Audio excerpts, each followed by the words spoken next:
Welcome back to Mike's Monsters. It's time for the most gigantic rematch in history, Godzilla vs. King Kong, in the highly anticipated Godzilla vs. Kong, a battle nearly 60 years in the making. Are you Team Godzilla or Team Kong? On premiere day, after waiting 33 years, I had to wait till 4:30 to see the movie, so I had to take some pictures to distract myself.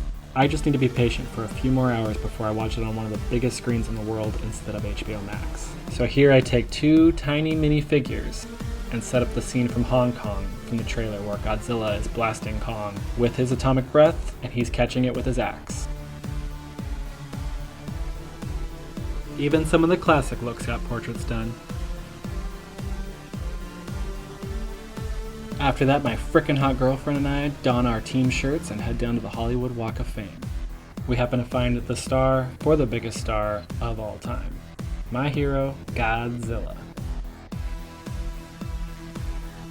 While waiting for the movie to start, I saw a surprising amount of people stop and take photos of his star, and not really anyone else's, and that made me really happy.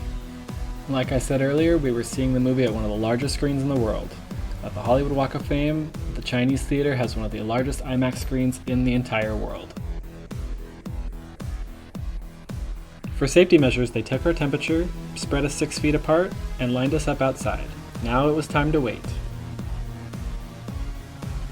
I can't imagine why in the slightest bit this was happening, but this guy kept freaking taking pictures of me and my girlfriend. Like, what could there be a reason for to take pictures of us? This was such a big event that there were even news crews there. But that wasn't really important to me because all I was there for was Godzilla and Kong. It was time for the movie. For the first time in almost 2 years, I'm inside of a movie theater. And it's safe, and it's beautiful. I haven't been so excited for something in a very long time. It was time. The wait is finally over for the ultimate Kaiju rematch. Godzilla vs. King Kong is finally here. We finally might have a winner, and I cannot wait to see who comes out victorious. Is it Godzilla this time, or is King Kong taking the victory like last time? It's time for Godzilla vs. Kong.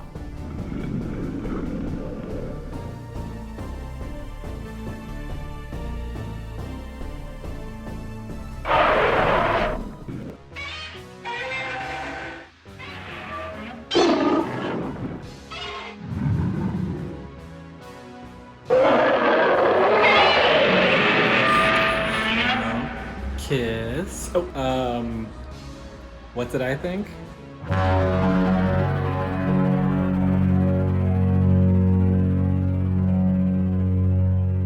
I liked it.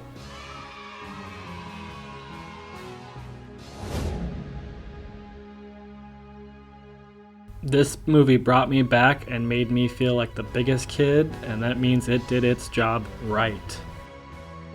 While it wasn't perfect, there was a lot that I absolutely loved. And what these movies have gotten better and better at per movie is showing us more and more of the monsters, because obviously that's what we are here to see these movies for. And with each movie, we've gotten to see the daily lives and more characteristics of the monsters, which is something I've always loved, especially since I was a kid, because the original Toho movies really brought out characteristics and personalities in these creatures. And it's really nice to see that they're just not these giant lumbering beasts, but they have motivation. It makes it feel like they're more real, more grounded. And with today's special effects, it's no surprise that the monsters look as good as they do. There were so many times in this movie that I thought I was looking at a very real Godzilla. The CGI today is just mind-blowing. Like, I prefer my Godzilla movies to be guys in suits like we've always had, minus a few here and there, but when they start to look this good and they allow me to forget that I'm watching a computer-generated character, it is a heck of a lot more easy for me to be immersed into the movie. While I have been trained in watching movies that don't have Hollywood budget special effects, in movies like this, I kind of come to expect them. I am so happy to be able to see the fights in this movie, full daylight, full neon light, which is always my favorite if you know my photography. Or me. And as a photographer or someone who's dabbling in video, I mean, I've been shooting photos for I've been shooting photos for over half my life now, and I'm in my 30s. And I saw some camera work in this movie that I've still not been able to comprehend. I've watched this movie twice now, and still each time I catch myself kind of shaking my head going, what did I just watch? Because it is so cool what they do with some of the cameras in this movie. That is one of the things that this movie does so well, is just deliver the monster stuff and gives it its all, because it knows you're here to watch Godzilla and King Kong punch each other multiple times in the face and kick the crap out of each other, and it is so much fun. You can definitely tell they've taken a lot of the criticisms from the last few movies and tried to fix things here, especially with the daylight fights, like I mentioned. And also, you don't have as many people being brought into the fights. You have it very much just King Kong and Godzilla fighting, or if there's other things happening. And it's very nice to see not so cloudy or shaky cam. You can see what's happening. It feels like there's times where the camera is like mounted onto Kong's fist and you follow it, like the camera's sitting right here and you're just like following it into Godzilla's face, and you can see everything that's happening. It's so cool, and you don't feel like you're like going, what am I seeing? Huh? What? And that's really nice, because there are a couple times that I admit that I love the previous movies, that I do find myself kind of going, I can't tell what's going on. And am I old? Maybe. I'm turning 33 in a few days, and yes, I am. I found a few gray hairs. You want to see them? They're in here somewhere. And like I said earlier, I was really happy with how Godzilla was portrayed. And I mean, every new movie we get with him, we see him do things we've never seen before. With the power of CGI, he's able to move a little bit more fluidly and not be a man in a suit or stuck with the limitations of movement in there. So he's able to do some stuff I've never seen Godzilla do before. And I keep smiling every time I think about it, because it's just crazy to see him, and I see him crawl on all fours like an alligator chasing King Kong so he can just slash him up and just destroy him. Was one of the coolest things I'd seen. Or him launching himself onto the aircraft carrier, which you've seen if you've seen the trailer, and crawling and just like doing things that we don't see Godzilla do, and it was just really fun to see that. But I would say, I think the Monsterverse Godzilla is kind of an a-hole. Like, he just seems like he wants to kick everybody's butt. Like, you think about the first movie, the Mutos woke up and he goes and kicks their butt. You know, they had the babies and all that, would have been bad, but still he goes to kick their butt. Ghidorah wakes up, goes and kicks his butt. Like, all of these movies. So now we've got Kong being transported and Godzilla wants to go kick his butt. It's like, okay, Godzilla, are you just here to just, like, tell everybody who's boss? Like, are you really that much of an egotistical little butthole that you have to, like, go kick everybody's butt? I mean, Godzilla's kind of always been a jerk and been boss, but like, he just goes out of his way to go find Kong and just say, hey, I'm gonna kick your butt and make you feel it. And oh my god, there is some stuff in here that I just like, you feel bad for Kong even though I'm rooting for my guy here. Like, I just was like, dude, lay off a little bit. Especially when they have that scene where they're just roaring in each other's faces, which I may have been a little teary-eyed in that moment, because it's just the whole movie just with the monsters just made me happy. To go back to the movies again, which is one of my favorite things in my life to do, and I saw it at one of the biggest screens in the world here in Los Angeles and Hollywood, and I'm seeing Godzilla and King Kong. I kind of felt like a proud parent, you know, after hearing Godzilla and King Kong are also saving the box office. I'm proud to call myself a fan, especially when it's making so many people happy. This movie, I think, is what we needed right now as a kind of a world, because I feel like maybe it's just me seeing Kong punch Godzilla or the other way around.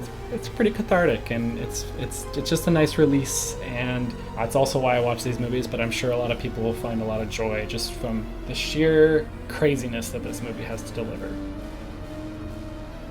Kong was awesome in this movie, and like I said, I'm a Godzilla fan, but I've always liked King Kong. I've had Kong toys my whole life, and he's always been around, but it's always been Godzilla as the primary. But this movie really makes him out to be the main character, and you really feel for him because they do a really great job of making him emotive, and his eyes are puppy dog eyes, and you can see his facial expressions work, and he just felt like a real character. But also he had the connection with the deaf girl Gia, played by Kaylee Hoddle. And she was absolutely fantastic, and coming to find out that this is her first acting role too, and she actually is deaf. So to see this relationship with her and Kong develop throughout the movie, and it had this really cool emotional connection to Kong. So when Godzilla simply smacks down on the little monkey, you feel bad for him because he's just so helpless. And all of this together made it feel like a classic Godzilla movie in the Showa era, the early years of Godzilla. It was colorful, it was playful, it was imaginative. While I say all of that, it wasn't a perfect movie. I'm sure if you are a fan of the franchise, you are used to criticisms that the people in these movies are not important, or they're not good, or they're a waste of time, or people would rather just see the monsters fight. And I want to defend this movie, and that's why I say Gia is great, but I can't say that for the rest of the cast. I mean, I caught myself very rarely caring what was going on, especially with Millie Bobby Brown's character and the situation that she's in with everybody. It's very important to the plot of the movie, but every time they were on camera, I just was either, I don't want to use the word annoyed, but I kind of felt like I was. It just seemed like they knew exactly what to do, or they got this to open the doors, or this and that, or some of the things they do to fix things later on in the movie. It was just kind of like, really? Okay. And the rest of the human characters, they're there to move the plot along, and I hate to say that kind of stuff because Godzilla movies, I think, are extremely intelligent and have incredible plots and human characters and are immensely entertaining because they give us such colorful characters. Maybe one day we will get an American Godzilla movie where we don't waste characters or cast someone huge to only get them to die 20 minutes in the movie and kind of lose momentum at that point. And I think this movie did that a little bit with some of the emotional weight we could have had. You have a character of Ren Serizawa who is apparently the son of Ishiro Serizawa in the previous two Godzilla movies, who sacrificed himself to revive Godzilla. But he's here to take out Godzilla, and you don't even know why. You only get to hear his last name, and if you didn't know he was related to that character, like I did, you probably didn't even notice. And to me, that's a little weird if you have an Asian character have the same last name as another Asian character and you don't acknowledge it in the same universe. Like, there's more than one last name, but whatever. Maybe that's just me looking into it too much. A quick and simple solution would be to re-record the audio and replace his name with something else. But unfortunately, like the rest of the movie, there are things that are missing, and this is one of those. It just feels like a lot was cut out of the movie. That doesn't take away from the rest of the movie, though, because it moves so fast, and there is so much going on that you kind of just have to let it all play out and use your imagination and let it just be, because it's a very fun ride along with that. Director Adam Wingard really brought a colorful flair to this movie. And that's one thing I wish people would be able to do with Godzilla movies, is not turn off their brain or tell themselves that that's what they need to do, but maybe learn how to use their imagination. I know that's probably a hard concept to grasp, but to me, I feel like people go into these movies expecting to hate the human characters or dismiss them. They've already given themselves the preconceived notion that they are going to not like this, or they are not going to be good. So they don't give them a chance. And I think if people would actually take a step back and maybe learn how to channel the inner child that they have, which I know a lot of people don't, and they can maybe see then what these movies have to deliver. If this movie would have been released when I was a kid, I would have absolutely worn out my copy and watch it over and over and over again.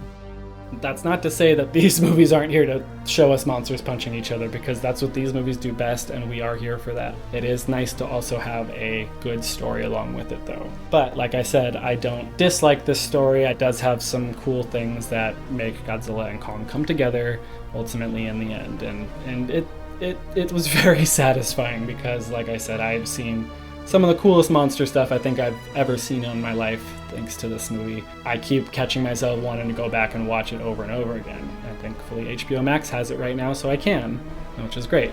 But I'm trying to be restrained and not watch it every night, okay?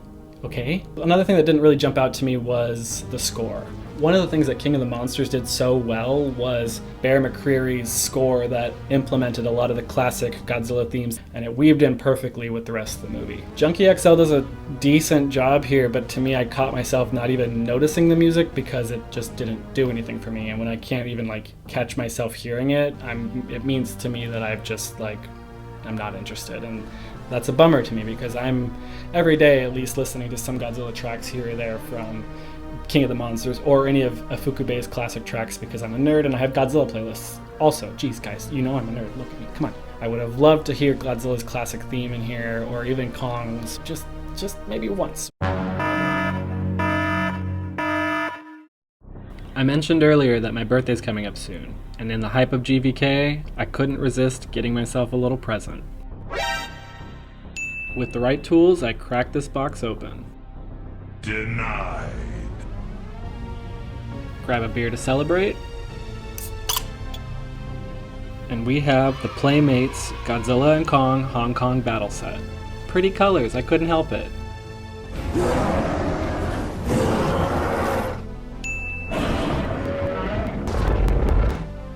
Let's ride back into battle and finish this movie. And so let's get to the big Mechagodzilla in the room, or I guess elephant in the room. It's Mechagodzilla. I unfortunately somehow, because of the internet, a whole year before King of the Monsters even came out, had been spoiled about Mechagodzilla and had seen the toy design that we ultimately saw in the final film. So there was no surprise to me that Godzilla's big arch enemy was coming into this movie, and that had me really hesitant going in because I believe Mechagodzilla is a lot like Batman's Joker or some other villain that goes up with a hero that is kind of there all the time. And to have him pop up and then now he's destroyed did kind of bum me out a little bit. And I'm not a big fan of the design myself either. Something about it didn't jump out to me. I'm a classic fan. I love Mechagodzilla 1, 2, and 3. Kiryu is my favorite Mechagodzilla design. I think that thing is the coolest Mechagodzilla ever. Maybe we'll get more in the future if they make more, but I just kind of don't like to see it thrown at the end and just destroyed, because that to me kind of dismisses the weight of that character. Maybe tweak the design a little bit, maybe make it a Super Mechagodzilla like we have in the Heisei franchise or something that kind of, I don't know. There was just things about the design, it looked too blocky, like a toy, I think. I haven't really been able to put my finger on it yet, and I'm still thinking about it a few days later. It was really cool to have it be a Kiryu kind of situation where Ghidorah's skull was implemented in the mind, kind of like what happened with Godzilla's bones and Godzilla against Mechagodzilla from the early 2000s. And seeing Kong and Godzilla team up and to take him down together to then have Kong rip him apart with the axe was really cool. Hearing so many people love this movie gives me a lot of hope, and I hope a lot of people really enjoy it and want more because I want more. So please watch this movie on HBO Max if you have an account. If you got that shot in your arm already because of the world situation, go into the movies and see it, because you really want to see this on the big screen. There are a few shots of Godzilla and Kong that just feel like you're looking at them in real scale, and it was just phenomenal. And I love that stuff. That's what you do for me. I need that. Give me that. One of the things I would have loved this movie to do, though, is dive more into the mythology, because that's something King of the Monsters did really well, in my opinion. I feel like Mike Dougherty got them to do a really good job with talking about the mythology and why these characters were important. You could really feel the love for each one. This movie, we hear that Kong and Godzilla have an ancient rivalry, and we don't really see it. We find out that there was a battle or a war in the Hollow Earth, and when Kong finds his axe, but I would like to know a little bit more why Godzilla and Kong hate each other, which maybe fine. Maybe Godzilla's just a jerk in this Monsterverse franchise, and fine. I'm not going to really rank this one because I feel like each Monsterverse entry has its own strengths and its own weaknesses, and to me each of them level out to being about the same, though I would say King of the Monsters is my favorite just because it hits a little bit more of the right marks for me. I love all 4 of these movies for each individual reason. I would love them to be better. That is something that I hope we can get to one day. Find maybe a balance of what something like Shin Godzilla was able to do and the freaking awesome stuff that Godzilla vs. Kong was able to do. And I think you could find a balance of just good grounded realism with just a fantastical story. If there's ever a reboot or anything like that, that's what I would love to see, a serious take on Godzilla, and maybe Kong too, to just bring back the weight of these characters and what they're all about. And while I love to see them punch each other and kick each other and slap each other and hit each other with their tails and stomp the ground and all that stuff, it is my favorite movie when Godzilla is seen as a natural disaster or a force that can't be reckoned with, and a very real take.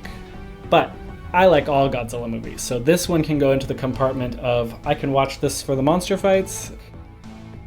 Oh, there's some stuff in here. It felt like in a theme park ride at times. It just felt like I was maybe on the Universal Studios backlot tour and Kong was like right up in my face. I hope they continue to do that and innovate like the original King Kong did or the original Godzilla did for their whole respective franchises and genres. Like, I love when Godzilla and Kong are the innovators, and it's really great to see them doing it again here with the action and camera work in Godzilla vs. Kong. This is gonna maybe be just a initial review because I might come back to Godzilla vs. Kong after I've really seen it a few more times and really processed it, because right now it's very fresh, and when a new Godzilla movie comes out, if you're a Godzilla fan, you like to digest it and really memorize it.